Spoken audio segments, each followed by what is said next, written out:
Hello friends, मैं हूं आपका दोस्त और मोटिवेशनल स्पीकर मनीष तिवारी और एक बार फिर मैं आपके साथ शेयर करने जा रहा हूं एक और जबरदस्त और इंटरेस्टिंग स्टोरी। ये स्टोरी उन लोगों के लिए जो बहुत ज्यादा ईगो में रहते हैं, अहंकार में रहते हैं। फ्रेंड्स, एक बार होता क्या है, एक बार एक गुरु के पास एक राजा अपने बेटे को यानी युवराज को शिक्षा लेने के लिए भेजता है, पढ़ने के लिए भेजता है। और जब वो राजा का बेटा वो युवराज गुरुजी के पास शिक्षा लेने के लिए जाता है तो उसके अंदर एक ईगो होता है कि मैं तो राजा का बेटा हूं, मुझे किस बात की कमी है।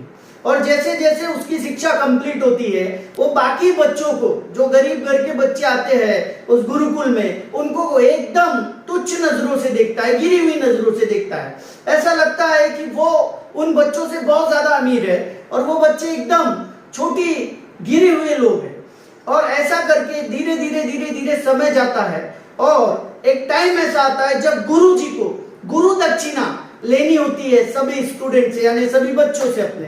तो सारे गरीब बच्चे जिससे जो होता है आटा, गेहूं, दाल, चावल, पैसे, वो अपनी श्रद्धा के हिसाब से गुरुजी के चरणों में समर्पित करते हैं। लेकिन जब बारी युवराज से गुरु दक्षिणा मांगने की आती है तो गुरुजी को तो पता होता है ना दोस्त कि इसके अंदर तो ईगो है और मुझे इसका ईगो खत्म करने का एक बेस्ट चांस मिला है। तो गुरुजी उससे कहते हैं, युवराज क्या दोगे मुझे गुरु दक्षिणा में? तो युवराज कहता है, मैं तो राजा का बेटा हूं गुरुजी, क्या मांगना है मांगिए। आपको मेरे पिता के पास धन दौलत, गाड़ी, बंगला, घोड़े, हाथी सब है, जो चाहिए वो मैं आपको दे सकता हूं। गुरुजी कहते हैं, मुझे कुछ भी नहीं चाहिए इस सृष्टि में, यानी इस दुनिया में जो वेस्टेज चीज है, फालतू चीज है, प्लीज वो चीज मुझे ला कर दे दो। युवराज बोलता है, बस इतनी सी बात?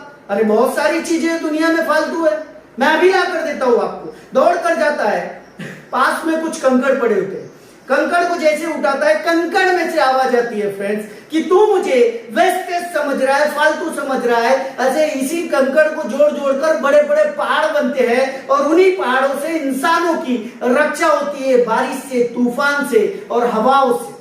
तो वो कंकड़ को छोड़ देता है, थोड़ी दूर पर जाता है, उसे कुछ मिट्टी दिखाई देती है और मिट्टी को उठाने का प्रयत्न करता है तो मिट्टी में से आवाज आती है, अरे मूर्ख, तू मुझे फालतू की चीज समझता है, ये पूरी दुनिया मेरे ऊपर बैठी है, धरती के ऊपर बैठी है, धरती ना रहे तो दुनिया ना रहे। ये पूरा इंसान जो पैदा होता है ना, ये मिट्टी में ही पैदा होता है और मिट्टी में इसे जाकर मरना है और तू मुझे वेस्टेज समझता है। तो वो मिट्टी को दोस्तों छोड़ देता है। उसके बाद वो युवराज थोड़ा आगे जाता है, उसे कुछ पानी दिखाई देता है, नदी का जल दिखाई देता है और वो जल को उठाकर लाने का प्रयत्न करता है तो जल में से आवाज आती है, अरे मूर्ख, तू मुझे फालतू समझ रहा है?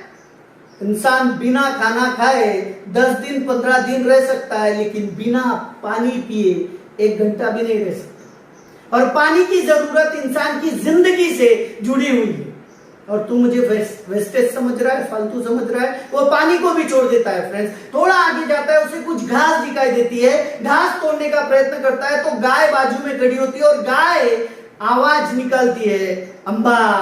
और गाय जैसी आवाज निकालती है तो घास उसे बोलना शुरू करती है युवराज को, अरे मूर्ख, तू मुझे फालतू समझ रहा है? मुझे खाकर कई जानवर अपना पेट भरते हैं, जैसे ये गौ माता, ये मुझे खाकर अपना पेट भरती है और ये जब पेट अपना भरती है तो दूध देती है और उसी दूध को पीकर दुनिया के कई बच्चे अपना पेट भरते हैं और आगे चलकर अपना भविष्य बनाते हैं और तू मुझे फालतू की चीज समझ रहा है। तो घास को भी छोड़ देता है फ्रेंड्स। लास्ट में वो युवराज बहुत परेशान हो जाता है और परेशान होकर युवराज दौड़ते हुए जाता है और गुरुजी के चरणों में गिर जाता है और गुरुजी से कहता है, गुरुजी, मैंने बहुत ढूंढने की कोशिश किया, तलाश करने की कोशिश किया, लेकिन इस दुनिया में मुझे कोई भी चीज वेस्टेज नजर नहीं है।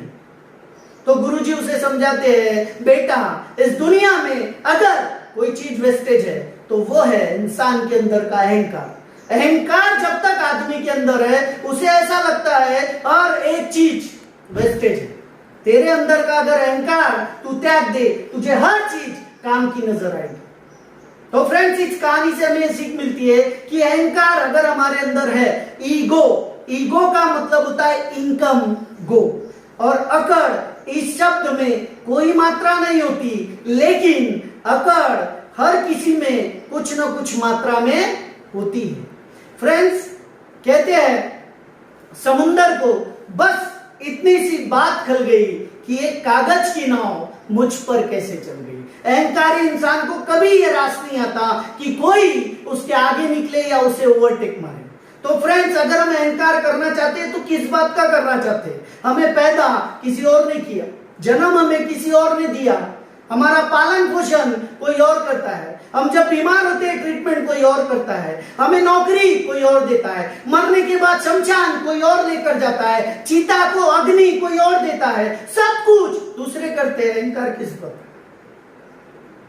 फ्रेंड्स, इस दुनिया में अहंकार होना ही नहीं चाहिए। जिस भी व्यक्ति के अंदर अहंकार है उस व्यक्ति को खत्म होने को, नष्ट होने को समय नहीं लगता। फ्रेंड्स, जब शराबी होता है ना, शराबी शराब पीता है तो उसे ऐसा लगता है सिर्फ शराबी को छोड़कर पूरे लोगों को पता चल जाता है कि इसे शराब चढ़ गई, लेकिन उसे नहीं लगता कि मुझे चढ़ गई। सेम अहंकार की बीमारी है फ्रेंड्स। जब ये चढ़ती है ना तो हमें पता नहीं चलता, लेकिन हमें छोड़कर सबको पता चलता है कि अहंकार की बीमारी हमें चढ़ चुकी है। तो अगर ये आपके अंदर है तो प्लीज मैं रिक्वेस्ट करता हूं इसे निकाल कर फेंक दीजिए, क्योंकि ये एक बीमारी आपके 100 गुणों को खत्म करने के लिए काफी है। फ्रेंड्स, अगर ईगो को आप खत्म करने के लिए तैयार है तो दुनिया की हर एक सक्सेसफुल जो चीज है, अच्छी से अच्छी चीज है, वो आपके कदमों में गिरने को समय नहीं लगेगा। फ्रेंड्स, अगर आपको ये हमारी स्टोरी पसंद आए तो प्लीज इसे ज्यादा से ज्यादा लोगों तक शेयर करिए, सब्सक्राइब करिए, हमारे चैनल को लाइक करिए, ताकि हम आपके लिए इतने ही इंटरेस्टिंग और इससे भी बेहतरीन वीडियो बनाते रहे और आप तक पहुंचाते रहे। Thanks for watching friends.